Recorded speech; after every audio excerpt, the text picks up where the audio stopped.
बिस्मिल्लाहिर्रहमानिर्रहीम। अस्सलामुअलैकुम। आप देख रहे हैं 1 बाय 1 न्यूज़ HD। खबर शामिल करते हैं इलाहाबाद से। RPO शेखुपुरा की इलाहाबाद आमद, ताजरों से मुज़ाकरात। 20 सितंबर की हड़ताल मौखर। 7 रुकनी ताजरों की कमेटी 20 सितंबर को RPO ऑफिस में मीटिंग करेगी।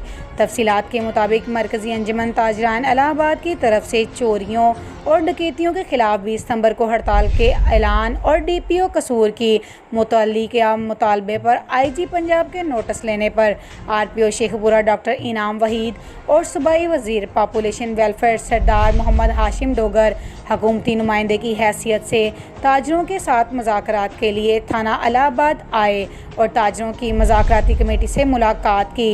ताजरों और इनके दरमियान मुज़ाकरात हुए। RPO और सरदार मोहम्मद हाशिम डोगर ने ताजरों से अपील की कि 20 सितंबर की हड़ताल मौखर की जाए।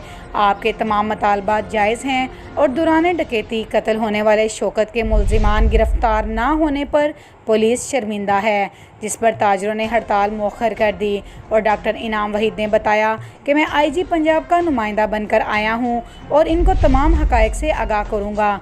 20 सितंबर को RPO ने ताजरों की 7 रुकनी मुज़ाकराती कमेटी को अपने ऑफिस में मीटिंग के लिए बुला लिया है और तमाम मामलात को बाहमी मुशावरत से हल किया जाएगा। इस मौके पर RPO ने थाना इलाहाबाद के लिए 16 पुलिस मुलाजमीन और 8 मोटरसाइकिलें गश्त के लिए देने का भी ऐलान किया। मज़ीद खबरों से बाखबर रहने के लिए हमारे चैनल को सब्सक्राइब करें, लाइक करें और शेयर करें और घंटी के निशान को दबाना ना भूलिएगा ताकि आने वाली हर नई वीडियो आपको मौसूल हो सके। तो देखना ना भूलिएगा हमारा अपना चैनल 1 बाय 1 न्यूज़ HD। ताज़ा तरीन अपलोड्स की नोटिफिकेशन हासिल करने के लिए हमारे चैनल को सब्सक्राइब करें और साथ में दिए गए घंटी के निशान को दबाना ना भूलें।